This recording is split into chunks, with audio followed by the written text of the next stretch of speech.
Hey, welcome back. Another day, another vlog. How are we all, peeps? Hope you're all well on this Thursday. Is it? Thursday, 26th of March. Week's flying ahead. That's good. We want that week to go quick, I think.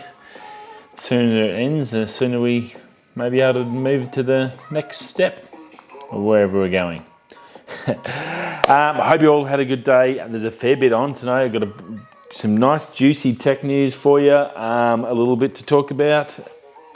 I had a pretty good run last night. Out of the, 100 odd photos I had of the Swan Valley or Swan River ride, which is the next video, I've got it down to about 20 photos and I've gone through and edited 13 of those. I've got about another 6 or 7 there I need to go through and do, so I should be able to smash them out tonight and then hopefully whittle it down to the ones I want and then start getting them ready for the next video. So we're sort of progressing a little bit slow this week, but we're getting there. So if I have another good run tonight, we should be okay. Bit of water. It's hot as hell today. Very, very muggy here in Perth. Yeah, it's always good to have a little bit of water in my Another Day, Another Vlog cup. Don't forget, over at Teespring, you can go check those out while you're there. Just hit that subscribe button as well. That'll help me out a heap. Much appreciated. Yeah, Thursday, one more day of work to go. If you are working amidst all this chaos, it's very interesting to see all the different points of view of everyone across the social networks, on the media. You've got some saying it's a farce, some say going overboard, some are doing this, some are doing that. Everyone seems to have a different opinion. It's a very tricky one, and I guess personally my old man's a little bit crook and he's one of those ones that are really sensitive to this. So if I can do what I need to do to protect him, well, that's important to me. So I guess everyone just has to do what they need to do for themselves.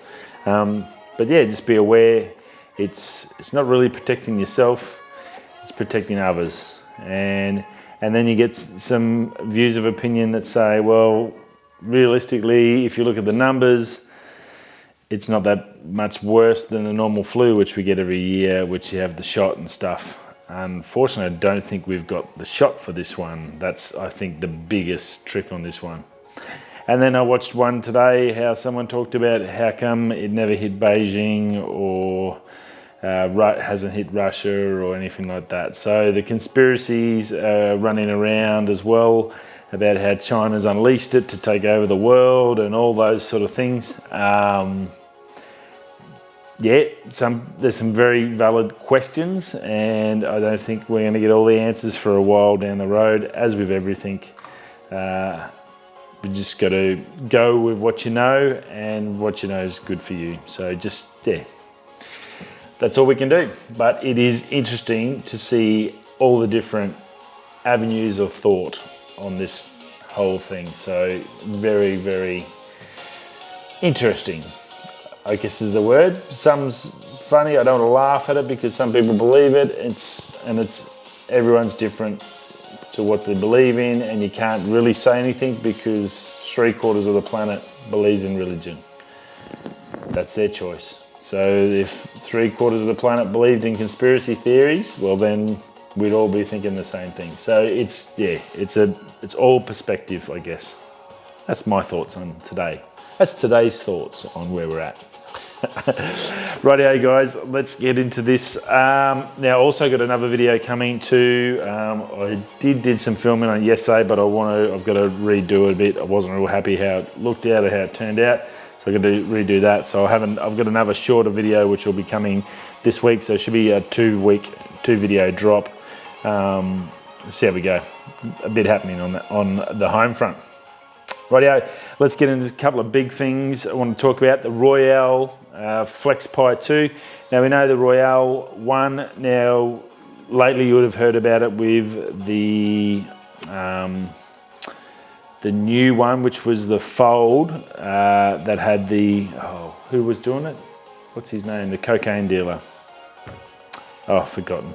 Anyway, that was their first one. Now they do the screen on the outside, the Royale.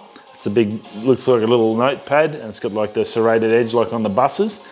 That's the Royale, that's the one I'm talking about. Well, they've got a new version coming out, and they're pretty happy with it. I'll go through some of the specs and have a chat about it first. A shatterproof screen. They've done 200,000 open and closes in testing, and no issues. It's got a Snapdragon 855, 8-core, 2.84 gigahertz processor, 7nm processor at that. It's running a f1.8 20 megapixel for the telephoto and 16 megapixel for the wide angle. I'm assuming the 1.8 is for the wide angle. It's a dual view camera. So what that basically means is while you're taking a photo on the outside of the screen, it'll show you that photo. So even if you've got the cameras facing you, if someone's on the other side, they can see that picture and you can see it on this side of the screen as well. So yeah, beauty of having a foldable screen. So that was pretty cool. 7.8-inch screen. Multiple aspect ratios or modes in it, so that's pretty good. 4:3, 16:9, 18:9 as well. Edge screen. Now it's also got on the edge of the screen, when it folds over, it can use that section there to give you like text messages or anything else important can just bleep up there. So if you're watching a video or something, you can just get a message come up there and not affect your movies or whatever while you're playing them. So I thought that was pretty cool, and you would have seen the picture. I'll chuck that picture on the thumbnail so you can check out that view of it. So that was pretty cool. The edge screen is a 21:6 aspect ratio, so it's obviously fairly well stretched. So it's not going to be the world's best thing, but it'll give you those texts, which is pretty cool. Now it's 8GB RAM. Now that's after installation, that'll drop down. So it might be I'd say somewhere between 6 and 8GB, depending on how much I use for this installation. 512GB storage. It has micro SD, so you can expand that up by another 256. So just roughly 770 gigabyte. It's USB Type C for the charging. It does have roughly a 4,000 milliwatt hour battery, which is a pretty good size battery. Comes with a charger. They don't say if it's a fast charge or anything in there. It just comes with they call it an adapter. I had to go in to see because I went through what's in the box, and it actually didn't say a charger, it just says adapter. You go into their accessories and they call their chargers adapters. And it's a side fingerprint sensor to unlock it. So there's no face one. It's on that side panel there's a fingerprint there. So look, it looked pretty good. Looks fairly robust and reliable. Obviously they're saying shatterproof screen, so that's pretty good because it's on the outside. It's going to have to be super strong and definitely scratch resistant. Fingerprints and stuff are going to be pretty bad, so it'll be a bit of a clean-up one, but yeah, something different. And it's obviously, they didn't have a price as such on this, but I'm assuming it's going to be around about the $1,000 US markets, or 700 to 1,000, somewhere around there. It's going to be definitely cheaper than the other folds on the market. I don't think it's going to be like super mega dollars, but looks pretty nice. And I think it'll actually probably be a decent phone. If you're into folding phones, you get that big format, comes down to a normal phone. You can still fit in your pocket. Doesn't look too bad at all. Now, Sony rumour mill's running around. The talk is of bringing out a 12 to 24 f2.8 GMaster lens. Obviously, it's been delayed. It's a pretty nice sounding lens. 2.8, that's a fantastic aperture, and 12 to 24, great little wide angle, sort of a vlogging sort of a setup. That'd be pretty cool. Now, the only drama I think you'll see, and seems to be the case with Sony stuff, is mega dollar expensive. $4,000 US they're estimating the starting price to be. That's pretty hefty. G Masters are known to be pretty expensive for the lenses, but if you compare it to the Canons, Even the Canon's a little bit cheaper, so it's very strange. They're going, hopefully they can bring that cost down, and that obviously all depends when it comes out. It was scheduled in Q2. It's probably going to look in later at the end of the year, maybe a Christmas time release or something like that. Now also they did mention on that it possibly could be a rear filter system because it's so big. It's going to be a big front lens, obviously no filters on it.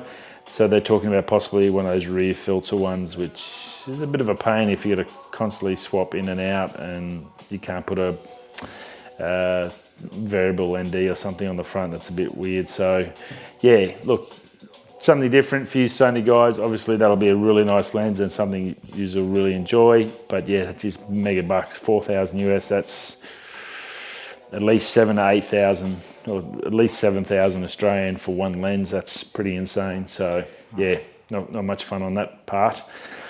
The 5R over from Canon side, the 5R, one of the marketing execs, I think from the States, confirmed that it's going to be basically the equivalent of the 5DS DSLR. So basically, and also that they're going to be announcing the release on either April or May. So we did talk that it was going to be June, around mid-year with what's going on. Well, it looks like we might be hearing about it April, May. Remember I said it's Canon Australia a while back, a couple of weeks back, I think we talked about it. Canon Australia said it was going to be soon when they dropped it on Instagram. So I believe 100% it's definitely going to be before June. I'm thinking maybe April to probably bring some good news back in. They're doing some really good stuff over there. Obviously, we talked about that the other day, making up a test for the COVID-19. So they're in the process of doing that as well. So I'm sure they want to get just some good vibes going back through the photography side. And what better way to release something that everyone wants their hands on? So that I think guarantee they won't be able to keep it on the shelves. That will sell out straight away. Now, good news from my side, and something I'm super excited about, is a Canon rumours. Over on Canon rumours, there is talk, and there's a thing. It's not a solid rumour. It seems like it's just a bit of a mention and this possibility, but there's some sizes here. New EFM lenses over the next 2 years released, and it's well and truly over the time period to get that. I've had mine for a little over a year and a bit now, and it's been out for a couple of years before that. And the M system, the biggest problem with them is the lenses aren't really that flash. My 55 to 200 is a nice lens, but the 15 to 45 is nothing exciting. This 16mm Sigma I've got on, that when that came out in September, I got this. That was the best decision I ever made because this lens is amazing. Sigma, and for whatever reason on the M series, there's just no zooms. I think there's one zoom. I think it's a Tamron's the only one you can get a zoom for it. So it's very strange. Now, so this is what they're talking about. They're talking about a 15mm f2. This is a 16mm 1.4 from Sigma. So I actually would have preferred that to be a 12mm 2.8. Two down's probably a bit trickier to 12, but a 2.8 f12 I think would have been a better option for their wide angle. That's probably ultra wide as best they could go, but I think if anyone could do it, Canon could do it with an autofocus. That would have been amazing. A 15, well, unless it's the same price as the Sigma, why would you? So that's a bit weird. It's going to have to be a hell of a lens to beat the Sigma range. A 52mm f2. No image stabilization in that 15 or the 52. Now also the 52, we've got it. Sigma's done a 50, so they're going to have to make sure the price is right on that if they're going to sell it, because the Sigma 50, from what I've seen and heard, is fantastic as well, and that fits straight on. And that's we've got a 62mm f4 macro image stabilized. Now that one will probably sell really, really well. That's equivalent of a 100mm macro, so that I think that'll go really well. An f4 for that, and image stabilized, which is exactly what the macro guys will need. That is a really nice lens. Now, here's the good stuff. 2 zooms. This is the exciting stuff. An 18-45 f2.8 image stabilized. That's going to cost a packet. I can smell it. But 18-45, would I liked it? A 15-45 would have been nice. But 18-45, that's 9, that's a 27 mil equivalent. That's not too bad, 27 to roughly 72 or something. That's not bad. Image stabilized, a zoom on that thing, that will sell like hotcakes. And 100-300 f5.6 to 8 image stabilized. That again, crazy. Now I've just got my 300 Super Takamar that I'm going to be adapting to this. So that's and I went 300. I wanted 300 because that basically means I've got a 450mm lens, which is huge. To have a zoom 100-300 that'll bolt straight onto the M will be super exciting. So those 2 lenses I'm super pumped about. I think they probably need to get that 15 down to a 12, but great news that Canon is thinking about us M users and going to keep this range going and move on up. So yeah, very, very cool. Lots happening there. So that's a bit of good, something good. If you're an M user, hopefully you are. Yeah, that'll be a little bit exciting for you. If you're a Sony guy, well, you've got a super mega wide $1 million lens coming. That'll definitely make you happy. Anyway, that's about it from me. I definitely need to hydrate. One more day till the weekend. So we've got Friday tomorrow. Good luck. Don't forget Powerball today. If you haven't got your Powerball in, get your tickets. 80 million today in Australia. That would, I'm sure, make self-isolation really super. You can do a lot of home delivery champagne, I guess. You can do it that way. I'm sure they'd drop off a couple of hundred cases for a couple of grand. So anyway, good luck and I hope you win that. That'll be gold. If you haven't subscribed, down below you'll get the notification every day when I do this, Monday to Fridays. Another day, another vlog. Thanks for stopping by and I'll see you all tomorrow. If you're going that way or that way, I'll see you there. Ciao.